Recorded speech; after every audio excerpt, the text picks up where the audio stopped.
4월 4일 월요일 하나님께서 이 시간 주시는 말씀은 에스라 4장 1절부터 10절 말씀입니다. 에스라 4장 1절부터 10절 말씀. 사로잡힌 자들의 자손이 이스라엘의 하나님 여호와의 성전을 건축한 다음을 유다와 베냐민의 대적이 듣고 스룹바벨과 족장들에게 나와 이르되 우리도 너희와 함께 건축하게 하라. 우리도 너희같이 너희 하나님을 찾노라.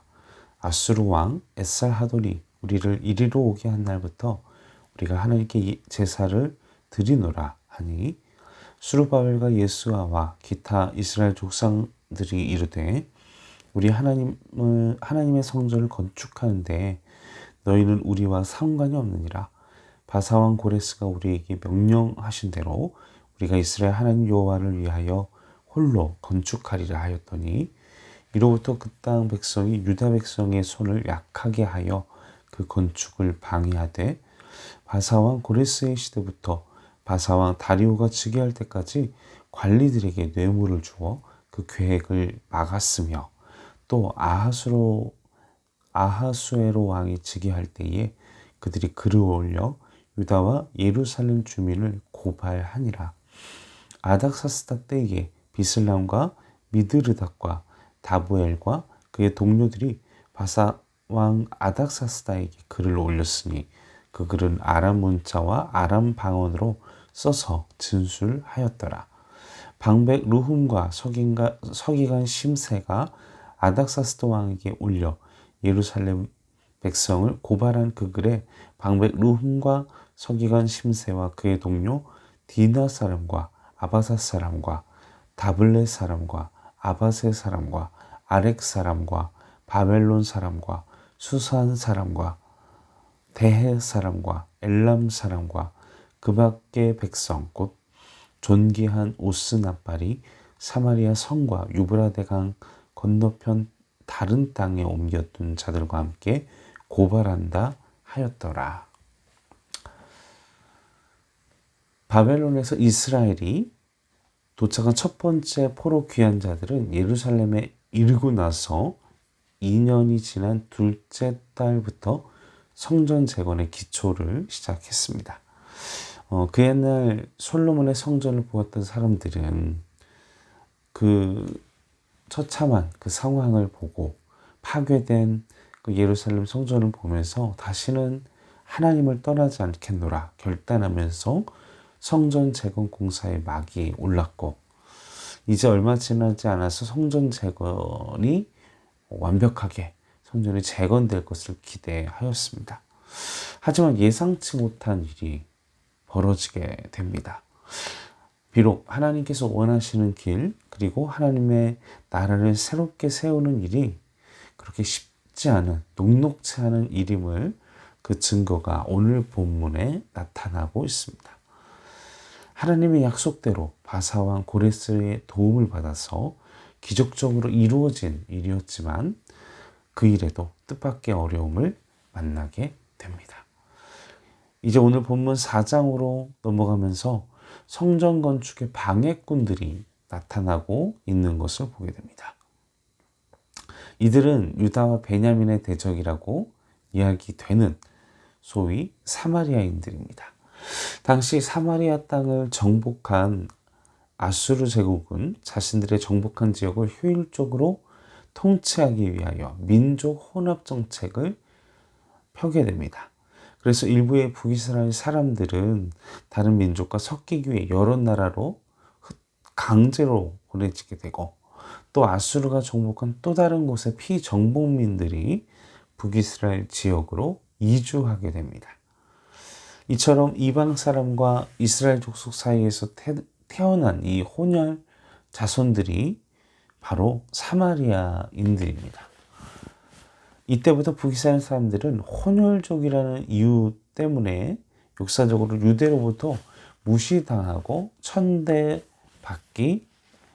됩니다. 그러한 사실이 신약 성경에도 나와 있지요. 그런 그들이 2절에 보면 수룹바벨 족장들에게 나와 성전 건축을 돕게 해달라고 그 사마리아인들이 요청을 하고 있습니다. 그들은 이제까지 하나님께 제사를 드리고 왔었던 그들의 마치 영적이고 참 경건하고 되게 신앙적인 사람들처럼 그렇게 보이는, 또한 지금 그 모든 과정이 이제까지 압박받고 있고 좌절 속에 있다가 그들이 해방되는, 그리고 자유롭게 자신의 고국으로 돌아왔고, 또 이제 협력자들이 나타나서 지금 이와 같이 내가 하나님과 계속 예배하고 하나님께 예배하고 왔다, 우리 같이 일하자, 이렇게 좀 호의적인 분위기, 또 긍정적인 상황들이 겉으로는 마치 하나님의 섭리와 은혜처럼 착각할 수 있는 모습들이 아닐 수 있습니다. 아닐 수 없습니다. 그런데 이 3절 말씀에 보면 수르바벨과 족장들은 그들의 이 호의를 단칼에 거절하고 합니다. 왜 그들의 도움을 거절했던 것일까요? 본문 2절에서 사마리아인들의 말이, 그들의 말은 사탕말린 듯, 그리고 진심인지 거짓인지 잘 알 수 없는, 그리고 이 수르바벨과 족장들이 그들의 제안을 거절하게 되었을 때 그들의 본심이, 그들의 속내가 확실히 드러나기 시작합니다. 그들의 제안이 거절되자 당장의 성전 건축을 방해하기 시작하죠. 만약 정말 사마리아인들이 그들의 말대로 진정성 있는, 믿음이 있는 하나님의 백성, 하나님의 뜻대로 살고자 하는 사람들이었다면 성전 건축에 대한 문제는 별개로 두었을 것입니다. 그런데 그들은 성전 예배와 상관없이 성전 건축 자체를 방해하는 것이죠. 그들의 진정한 속내, 그들의 어둠의 권세, 그리고 자신의 정욕적인, 그리고 그들의 그러한 제안이 순수하지 못한 음흉한 의도였음을 여실히 드러낸 장면이 아닐 수 없습니다. 역사적으로 북이스라엘 백성들은 솔로몬의 통일왕국 시대 이후 남유다와 북이스라엘로 나누어져 있었고, 그리고 하나님을 올바르게 섬기는 자들이 아니었습니다. 왜냐하면 하나님의 말씀과 그 율법대로 세워진 제사장들, 그곳에는, 그리고 하나님의 예배의 처소는 오직 예루살렘에서 있었었는데, 남유다와 이 북이스라엘은 적대 관계에 있었기 때문에 북이스라엘의 역대 왕들은 그 북이스라엘 백성들이 예배하기 위해서 예루살렘으로, 이 남유다로 내려가는 것에 대하여 심히 경계하고 두려워하였습니다. 그래서 그들이 남쪽으로 북이스라엘 백성들이 내려가지 않을까, 그리고 돌아오지 않지 않을까, 또 돌아오더라도 남유다와 붙어서 자신의 왕권을 위협하지는 않을까, 그런 두려움으로 자신의 욕심, 정욕, 그 헤게모니, 그리고 자신의 권력을 유지하기 위해서 하나님의 말씀과 율법을 어기고 북쪽의 베델과 단 지역에 금송아지를 세워 우상을 만들어서 그곳에서 그게 하나님이다, 우상을 만들어 놓고 하나님께 제사한다 하면서 그들은 하나님께 예배한다, 우상을 만들어 놓고 그렇게 지냈던 것이었습니다.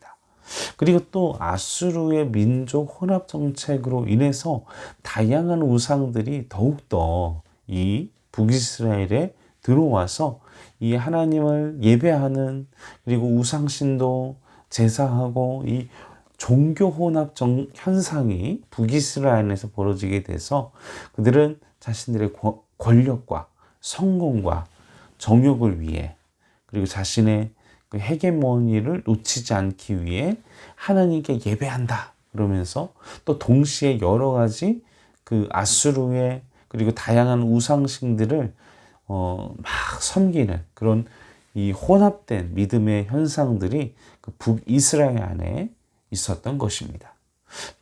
다시 말하면 하나님만을, 하나님의 말씀대로 거룩하게 구별된 삶이 아니라 자신의 성공과 자신의 정욕을 위해서 하나님을 수단으로 이용하는, 그래서 하나님만을 섬긴다는 마음이 아니라 그 여러 가지 신들 중에 하나로서 나를 복되게 할 신으로, 그 신들 중에 하나로서 하나님을 찾고 예배하였던 것이었습니다.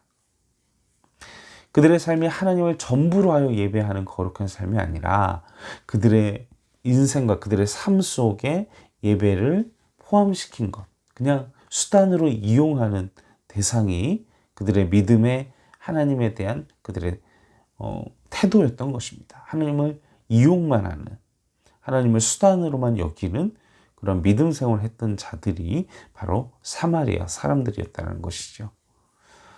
그러한 그들의 영성, 그들의 영적인 상태를 간파했던 것이 바로 스룹바벨과 족장들의 모습이었던 것입니다.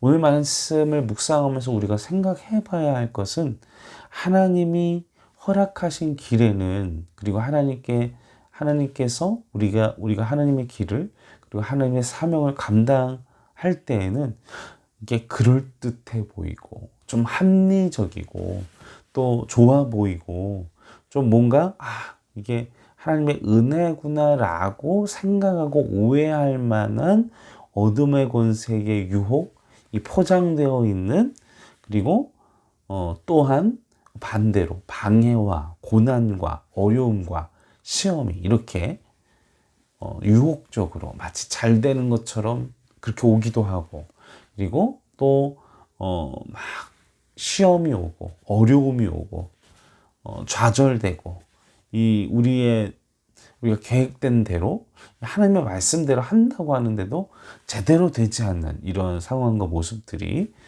우리에게 찾아올 수 있다는 것입니다.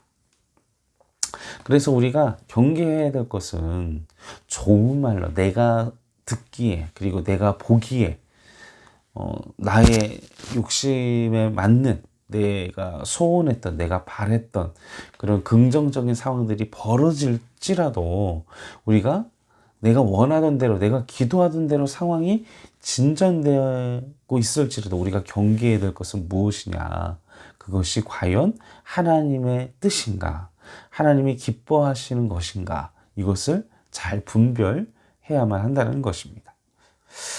그런데 우리가 이게 어렵습니다. 우리 믿음의 어떤 영적인 고민을 하고 그렇게 신앙생활을 해오신 분들은 알겠지만, 특히나 가장 어려운 게 내 욕심과 하나님께서 원하시는 뜻을 분별하는 게 가장 어렵습니다.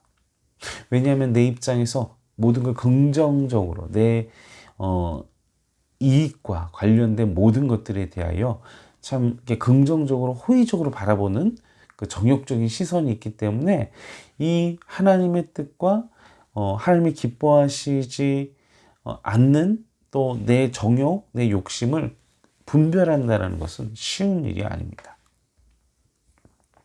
그렇다면 이걸 분별할 수 있는 방법은 무엇이냐? 바로 오직 우리가 예배 안에서, 기도 안에서, 말씀 안에서 내가 성령으로 충만할 때 하나님의 뜻과 내 정욕과 이러한 어둠의 권세의 그런 유혹을 분별할 수 있습니다.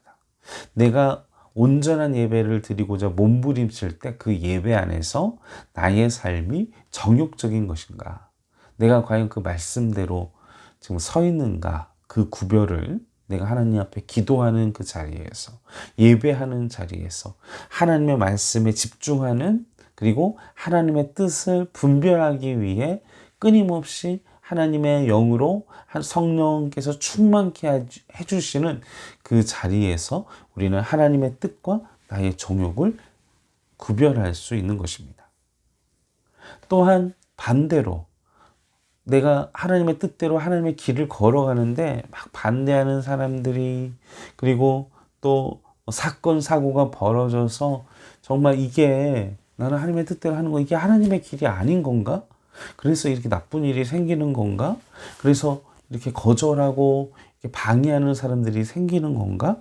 라고 우리가 시험에 빠지거나 낭망해서는 안 되겠습니다. 주님께서 함께 하시는 그 길에도 시련을 만날 수 있고, 그리고 어려움을, 그리고 고통을 당할 수 있습니다. 우리가 유념해야 할 점은 이 4장에서 벌어지는 성전 건축 반대에 대한 이야기가 후대, 그래서 앞으로도 벌어지는 그 성벽 재건의 반대에 대한 이야기를 묶어서 기록하고 있습니다. 과거와 현재와 앞으로의 성전 건축의 재건을 방해했던 무리들의 그런 이야기들이 지금 이 4장 안에서 다 표현되고 있다라는 것입니다. 다시 말하면 과거에도 그랬고, 그리고 현재에도 그랬고, 미래에도 어둠의 권세의 방해 공작, 실패, 고난, 시련이 우리가 하나님의 말씀대로 살고 있어도 있을 수 있다라는 것입니다. 우리는 신앙적으로 믿음으로 살아도 어려움, 좌절, 아픔이 찾아올 수 있습니다. 원수들도 올 수 있습니다. 그러나 우리가 그 상황에 맞춰 우리가 쓰러지지 않도록, 낭망하지 않도록 해야 하는 일은 우리가 믿음으로 깨어 있어야 한다는 것입니다. 우리가 기도해야 한다는 것입니다. 또 나의 유혹과 내가 하고 싶은 것과 하나님의 뜻을 분별하기 위해 이 시간 우리가 이 고난과 어려움 속에 우리가 자칫 시험에 빠질 수 있는, 하나님의 뜻대로 잘 살고 있는데 이것을 오해할 수 있는 그런 상황 속에서 믿음으로 충만할 수 있도록, 또 내 욕심대로 살면서 그것이 하나님의 뜻인 양 내가 잘못 살고 있지는 아니한지, 하나님의 뜻을 오해하거나 내가 합리화하고 있지는 아니한지 이 시간 함께 기도하며 하나님의 영을 구하며 성령 충만을 구하며 함께 기도하도록 하겠습니다. 살아계신 아버지 하나님, 세상의 유혹을, 또 나의 정욕을 만족시키기 위해 그것을 하나님의 섭리라고, 하나님의 뜻이라고 합리화하면서 그렇게 살고 있지는 아니한지, 또 반대로 내가 하나님의 뜻대로 살고 있으나 이 좌절되는 상황, 고난의 상황, 또 나를 협박하고 나를 거스르고 또 이 환경이 열리지 않아서 내가 시험에 빠져 있지는 아니한지, 시험에 빠져 있는 나에게 믿음의 소망과 성령의 충만한 은혜를 허락하여 주시고, 이 어둠의 권세의 핍박과 위협 속에서도 믿음으로 나아갈 수 있는 성령 충만함과, 또한 나의 정욕과 하나님의 뜻을 거룩하게 구별할 수 있는 영적인 분별력을 성령 하나님 이 시간 허락하여 주시옵소서. 감사와 찬송과 영광을 올려드리오며 우리 구원하신 예수님의 이름으로 간절히 기도하옵나이다. 아멘.